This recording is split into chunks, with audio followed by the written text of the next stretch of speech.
अम्माक और जादुई रेत का जहाज। एक जमाने में धूप से निचती टीलों के दरमियान बसे एक गांव में अमीना नाम की एक तजस्सुस से भरपूर लड़की रहती थी। इसकी आंखें तूफान के बाद समंदर की तरह चमकती थीं और उसकी हंसी सबसे नाराज रेत के केकड़े को भी भगा सकती थी। अमीना कहानियों से मोहब्बत करती थी, खास तौर पर उन कहानियों से जो हुआ लंबे लंबे गेसों के दरमियान से सरगोशी करती थी। एक तेज हुआ वाली दोपहर, जब साहिल समंदर पर रेत के कले बना रही थी, तो अमीना ने कुछ अजीब व गरीब महसूस किया। इसकी तख्लीकात अब सिर्फ रेत के ढेर नहीं रहे। लगता है जैसे हर कला जिंदा हो गया है, एक ऐसी जबान में राज सरगोशी कर रहा है जिसे वो बिल्कुल समझ नहीं सका। तजस्सुस से भरपूर अमीना ने अपने कान करीब तर लगाए। मैं जवाहरात से बने ताज के लिए तड़पता हूं, एक कला सरगोशी करता है, इसके बुर्ज सूरज की रोशनी में चमक रहे हैं। मैं रंगीन मछलियों से भरे हुए एक नहर का ख्वाब देखता हूं, दूसरा कला गूंज उठा, इसकी दीवारें समंदरी घूंघों से सजी हुई हैं। अमीना का दिल तेज हो गया। वो कलों को समझ सकती थी। एक शरारत भरी मुस्कुराहट के साथ उसने अपनी जेबों से खजाने जमा किए, ताज के लिए एक चमकती हुई कंकर, मछलियों के लिए रंगीन कंकरों का एक गिरोह, और एक पर जो उसने पहले पाया था एक परचम के लिए। जैसे जैसे अमीना ने हर कले को उसकी ख्वाहिशात से सजाया, सरगोशी खुशी के कहकहे में बदल गई। कंकर का ताज एक हकीकी कीमती पत्थर की तरह चमक उठा, मछलियां नहर में खेलती हुई तीर गईं और परचम हुआ में नाचने लगा। अमीना ने अपने रेत के कलों को जिंदगी बख्श दी थी। अमीना के जादुई लम्स की खबर जंगल की आग की तरह फैल गई। गांव भर से बच्चे साहिल समंदर पर आए, अपने खजाने लेकर आए।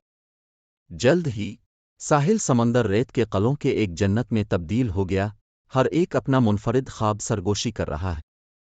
एक दिन उमर नामी एक गुस्से वाला बूढ़ा मछेरे का आ गया, शोर के बारे में गुस्सा हो रहा है। अमीना, हमेशा मेहरबान रूह, इसके पास पहुंची। आपको क्या परेशानी है उमर? उसने नरमी से पूछ। उमर ने एक लंबा सांस लिया।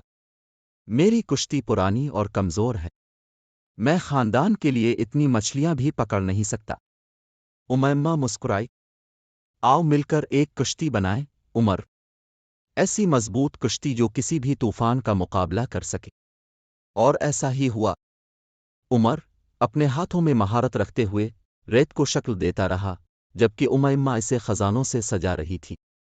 एक हमवार चपटा पत्थर झालर के लिए, संगू की डोरी रस्सी के लिए, और कंदा शदा लकड़ी पतवार के लिए। जब सूरज गुरूब होने लगा, समंदर के किनारे एक शानदार कलानुमा कुश्ती खड़ी थी। उमर ने कांपते हाथों से उसे चेओई, और फिर एक मौजिज़ा। रेत चमक उठी और कुश्ती एक हकीकी मजबूत जहाज में तब्दील हो गई। उमर की आंखों में आंसू आ गए। उसने उमैम्मा को मजबूती से गिले लगाया। शुक्रिया उमैम्मा, तुमने मुझे दोबारा उम्मीद दी है। इस दिन से उमैम्मा को कलानुमा कश्तियों की सरगोशी करने वाली के नाम से जाना जाता था। वो अपने गांव में खुशी और हैरत लाती रही, ये साबित करते हुए कि मेहरबानी का एक छोटा सा अमल भी दुनिया में जादू पैदा कर सकता है। ये कहानी हमें यह बताती है कि तख्लीक और मेहरबानी मिलकर करिश्मे कर सकती हैं। जब हम दूसरों की तकालीफ समझते हैं और उनकी मदद करते हैं, तो हम न सिर्फ उनकी जिंदगियों में खुशी लाते हैं, बल्कि खुद भी नए इम्कानात की दुनिया खोल देते हैं। शुक्रिया वीडियो देखने का। अगर आपको ये वीडियो पसंद आई है, तो ऐसे ही और मज़ेदार वीडियोस के लिए सब्सक्राइब करने का बटन दबा दें।